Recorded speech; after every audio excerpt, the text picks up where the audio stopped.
আজ আমি করেছি গোটা গোটা লোটে মাছের ঝাল। তো যেটা সবাই বলে লোটে মাছটা ভেঙে যায়, গুঁড়ো হয়ে যায়, তো সেটাই আজকে আমি দেখাবো যাতে মাছ গুঁড়ো না হয়ে যায়। প্রথমে আমি মাছগুলো নিলাম, গোটা গোটা লোটে মাছ বেশ মোটা, সেগুলো কেটে ধুয়ে ভালো করে নিয়েছি।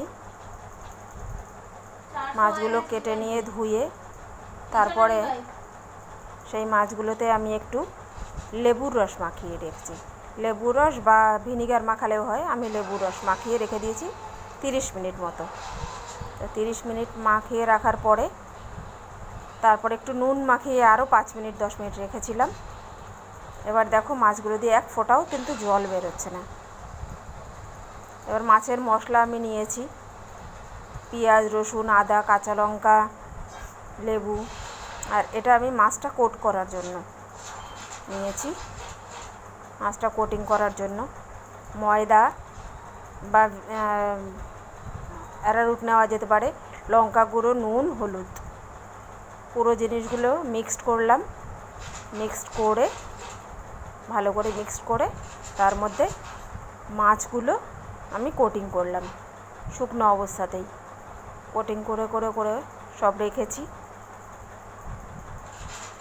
ভালো করে কোটিং করলে এর থেকে এক ফোঁটাও জল বেরোবে না। তোমরা দেখবে মাছগুলো আমি ভেজেছি একদমই ভাঙেনি, একটুও ভাঙেনি। তো মাছগুলো সব কোটিং করে প্যানে তেল দিয়ে, তেলটা গরম হওয়ার পর মাছগুলো একটা একটা করে আমি ছেড়ে দিয়েছি।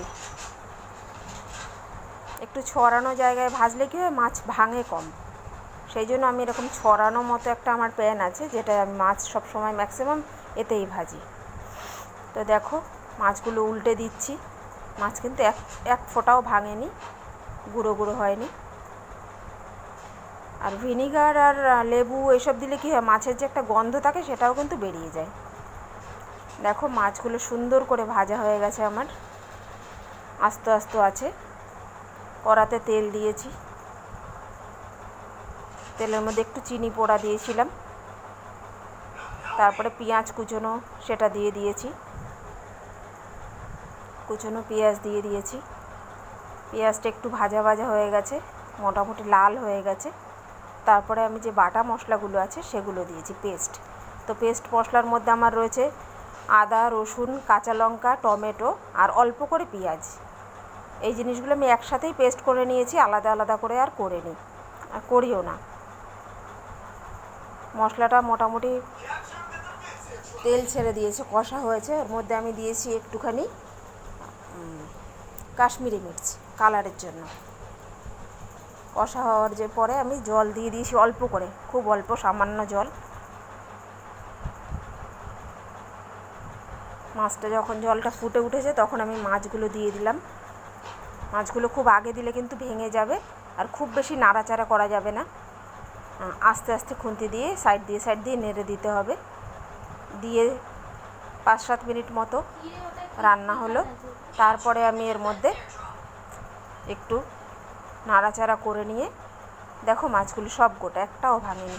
রান্না হয়ে যাওয়ার পরেও কিন্তু ভাঙেনি, টোটালি গোটাই আছে, আস্তই আছে মাছগুলো। এবারে আমি দিলাম ধনে পাতা, আর মাঝখানে আমি একটুখানি লেবুর রসও দিয়েছিলাম রান্নার মাঝে, যাতে কোনো রকম স্মেল না থাকে বা গন্ধ না থাকে, লেবুর রস। মাছগুলো আমার রান্না হয়ে গেছে, ধনে পাতা দিয়ে কিছুক্ষণ ঢেকে রেখেছিলাম। তারপরে আমি এটা নামিয়ে নিয়েছি। তো আমার রেডি হয়ে গেল গোটা গোটা লোটে মাছের মাখামাখি। কেমন হয়েছে বন্ধুরা বলো তোমরা, আশা করি তোমাদের ভালো লাগবে। খেতে তো অসাধারণ হয়েছে, দারুণ হয়েছে, তোমরাও করে দেখো।